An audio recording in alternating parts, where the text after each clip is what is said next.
주님 안에서 늘 승리하시는 우리 모든 성도 되어지시기를 주님의 이름으로 축복하고 또 축원합니다.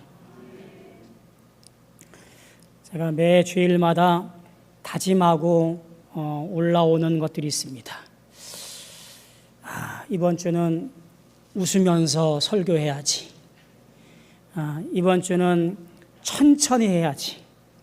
이번 주는 목소리를 좀 낮추어서 해야지. 매번 다짐하고 올라와요. 아시겠지만 한 번도 성공한 적이 없습니다. 오늘도 의왕실 앉아서 똑같이 다짐을 했습니다. 웃으면서 해야지. 좀 천천히 해야지. 목소리도 좀 낮춰야지. 그런데 모르겠습니다. 어쨌든 주님의 은혜 안에 말씀으로 승리하시는 우리 성도들 되어지기를 소망합니다. 사람은 평안하기를 원하지요. 평생토록 별 문제 없이 그렇게 살아가기를 원하는 것이 우리 인간의 보편적이고 똑같은 생각일 것 같습니다. 몸도 아프지 않았으면 좋겠고, 일하는 것도 잘 되었으면 좋겠고, 자녀들도 뜻한 바대로 형통했으면 좋겠고, 그런데 늘 그렇지만은 않더라고요. 그렇죠? 늘 문제가 생기고 몸이 아프고 자녀들의 여러 일들이 마음을 쓰리게 하고, 그럴 때 우리는 무엇을 해야 될까라고 하는 것이 신앙적 물음입니다. 인생에 있어서 홀로 되었을 때 잊지 말아야 될 것, 그 언제가 될지 모르겠지만 내 인생에 홀로 되었을 때 우리는 그때 하나님의 뜻을 물어보는 지혜가 여러분에게 있기를 축복합니다. 하나님께서 뜻하시는 바가 무엇인가라고 하는 것을 구하는 것이 은혜스럽고 지혜로운 성도인 줄로 믿습니다. 야곱이 고향을 떠나서 20년을 타향살이했습니다. 베델에서 처음으로 하나님 만나서 놀라운 신앙 경험을 했지요. 소원합니다. 하나님, 나와 함께 하시면, 건강하게 돌아오게 하시면 제가 이곳에다가 하나님의 집이라 부를 것이고, 그리고 10분의 1을 제가 드리겠습니다 라고 서원을 하고 있고, 하나님도 마찬가지로 약속합니다. 내가 너와 함께 할게. 그리고 떠난 삶이 하나님 없이 곱고 아리따움에 취하여 라헬을 얻기 위해서 14년을 살아갔고, 그 이후에 6년 동안 더 열심히 뼈 빠지게 일을 합니다. 그 기간 동안에 가축을 늘리고 재산을 불렸습니다. 한마디로 외삼촌 라반 밑에서 종살이하며 뺏고 뺏기며 그렇게 속고 속이면서 비열하게 비굴하게 그런 삶의 굴레를 벗어나지를 못했습니다. 그러다가 외삼촌 라반의 아들들의 이야기를 듣게 되어집니다. 야, 저 야곱이 우리 아버지의 재산을 다 축내서 저렇게 모은 거야. 아버지 가축을 빼앗아서 자기 가축을 늘린 거야 라고 하는 말들을 듣게 되어져요. 그리고 가만히 보니 외삼촌 라반의 안색도 전과 조금은 달라 보였어요. 그래서 안 되겠다, 내가 이제 이 집을 떠나야 되겠다라고 마음먹었던 순간 하나님께서 이렇게 말씀합니다. 31장 3절에 보니까 네 조상의 땅, 네 족속에게로 돌아가라, 이 말씀을 이르셔요. 용기를 내어 짐을 싸고 라반이 집을 비운 사이에 야반 도주하듯이 그것을 떠나게 됩니다. 20년 전 떠나왔던 고향 땅, 내 족속에게로 돌아가는 것이 편치만은 않았습니다. 왜냐하면 형 에서가 떠올랐기 때문에 그래요. 수많은 세월이 지났지만 그래도 형 에서와의 문제가 마음에 걸렸던 모양입니다. 그래서 미리 사람을 보내서 전가를 보냅니다. 형님, 내가 이만저만해서 이제 집으로 돌아오려고 합니다. 아마도 그 밑에다 그렇게 했겠지요. 용서를 구합니다 라고 했을지도 모르겠습니다. 그런데 되돌아온 얘기는 무엇이냐면 형 에서가 400명을 거느리고 온다고 하는 전갈이었습니다. 야곱은 덜컥 두려움이 앞서온 거지요. 혈기왕성한 형님과 함께 오는 400명의 그 사람들이 어찌할까, 해코지할까, 자기를 없이 여기지 않을까, 뭐 이런 두려움이 쫓아오게 되어지지요. 뾰족한 대책을 세우지 못하고 야복강가에 이르렀고, 그리고 오늘 말씀해 보니까 두 아내와 두 여종과 11아들을 야복나루를 건너가게 하고 또 그의 소유도 건너가게 했다라고 하는 거지요. 그리고 그는 홀로 남았다라고 성경은 이야기합니다. 야곱이 홀로 남았다라고 하는 것을 그저 생각할 게 많으니 그냥 혼자 남아서 생각 좀 할게, 뭐 이렇게 자의적으로 홀로 남았다라고 하는 표현이 절대로 아님을 보셔야 됩니다. 왜냐하면 사람은 끊임없이 누군가로부터 인정받고 누군가로부터 잘났다라고 지켜받아야 되는 것이 우리 인간의 모습입니다. 그게 본능이에요. 그래서 자기 욕구를 채우다 보니 저 창고에 가득히 물건을 채워놔야 되고 명품을 쌓아놓아야 되고 조금 여유 있는 사람이 큰 소리 치면서 갑질을 해대게 되어지고 뭐 이런 일들이 번번합니다. 최근에 빈번히 일어나고 있는 흉기 난동 사건도 어쩌면 홀로 되어진 몇몇 사람들이 세상에 외치고 싶은 심리적 마음은 아니었을까라고 조심스럽게 심리학자들이 평가를 합니다. 물론 해당하신 분들 또 보니까 이미 사망하신 분도 있더라고요. 안타까움이 있지만 어쩌면 홀로 된 것이 괴롭고 어려워서 그렇게 몸부림친 것은 아닐까 하는 것이지요. 야곱은 그랬습니다. 재산, 가족, 가축 이것이면 내가 복받은 사람이지 그 어떤 것도 나를 해치지 아니하고 나를 지켜줄 거라고 그렇게 생각했습니다. 그것이 축복이라고 여겼습니다. 그래서 형을 속이고 아버지를 속이고 삼촌을 속이고 비열하게 그렇게 살아왔습니다. 악착같이 뒤도 안 돌아보고 겪는 일도 하지 아니하고 그저 앞만 보고 내 것을 얻으려고 그렇게 뛰어왔습니다. 그런데 홀로 남겨진 거예요. 야곱의 홀로 남겨진 것은 철저한 소외의 자리였고 철저한 실패의 자리였습니다.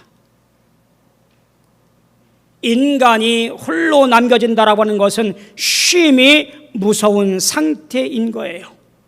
그런데 야곱은 그 야복강가에서 홀로 남겨졌습니다. 그런데도 놀라웠게도 그 자리에서 하나님을 만나는 시간이었다라는 사실입니다. 그게 참 신비롭고 하나님의 은혜였던 것 같습니다. 이스라엘 민족은 이와 같은 일들을 늘 경험합니다. 기원전 587년에 그렇게 난공불락이라고 여겼던 예루살렘 성이 무너지고요, 그렇게 떠받들던 성전이 돌 위에 돌 하나 남지 아니하고 다 무너져 버립니다. 그리고 거기 있던 사람들이 바벨론의 포로로 잡혀갑니다.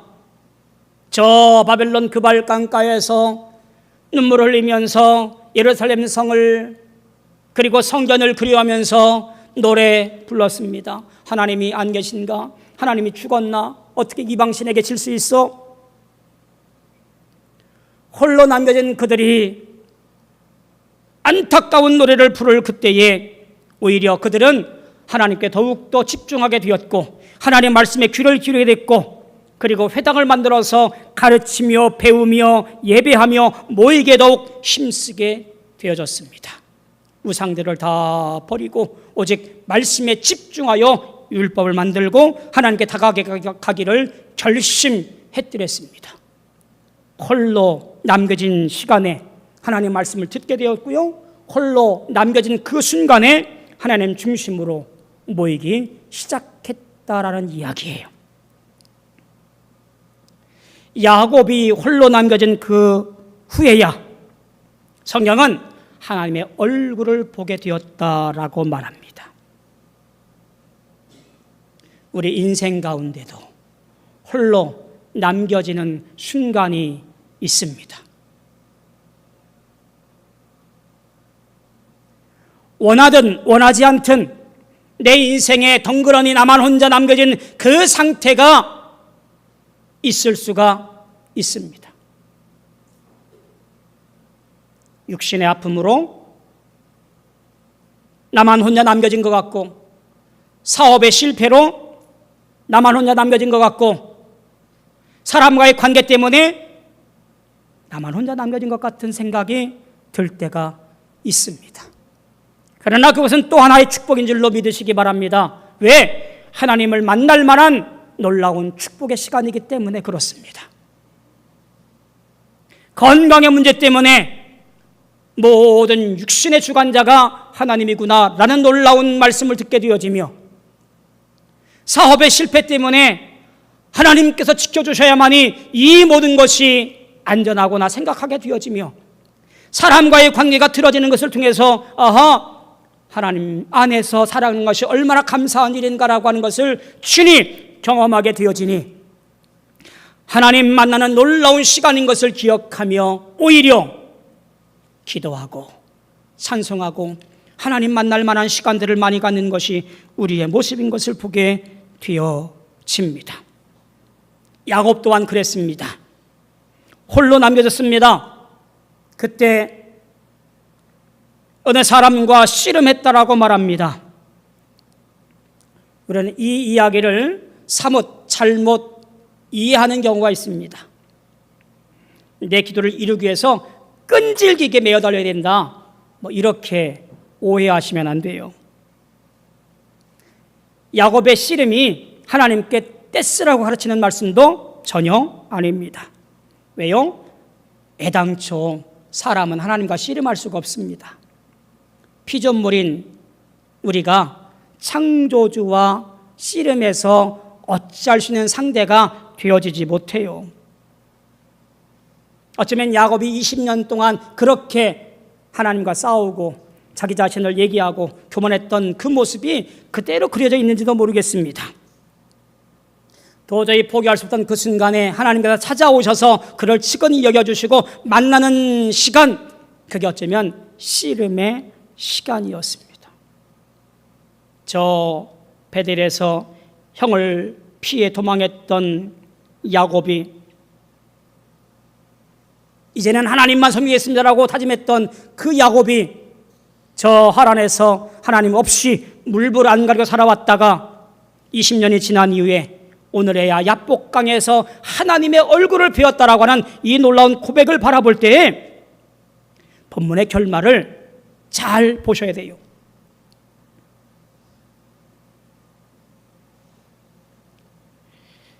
그가 놓아주지 않자 그의 허벅지 관절을 칠 만큼 그렇게 떼어 놓으려고 했습니다. 그런데 야곱 말합니다. 내게 축복하지 아니하면 가게 하지 아니하겠나이다. 야곱은 그 순간에도 지금 무엇을 구하냐면 축복을 구하고 있습니다. 앞서 떠나보냈던 나를 지켜줄 것 같은 그 어떤 것들, 가족과 재산과 가축과 명예와 권력과 그 모든 것들, 그것이면 다 축복인 줄 알고 지금도 그 축복을 내게 주십시오 라고 간청하고 있습니다.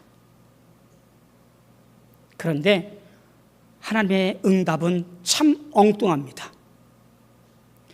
야곱이 말한 축복은 단 한마디도 하지 아니하고 내 이름이 무엇이냐? 야곱인데요. 야곱이라 부르지 말고 이스라엘이라 부를 것이다 라고 하는 이름 하나 덩그러니 던져주고 맙니다. 내가 구한 것은 하나님 아버지 복 주세요. 돈도 많이 벌고 땅도 많이 사고 집도 몇 채 갖고 떵떵거리며 살겠습니다. 그런 복을 주세요 라고 간구했더니 하나님은 그런 야곱에게 이스라엘이라 부를게 라고 응답하신 거예요.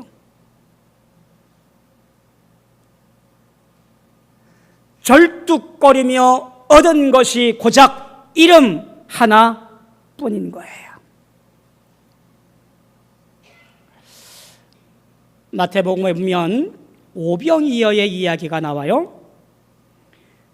보리떡 5개와 물고기 2마리로 장정 5,000명을 먹인 이야기.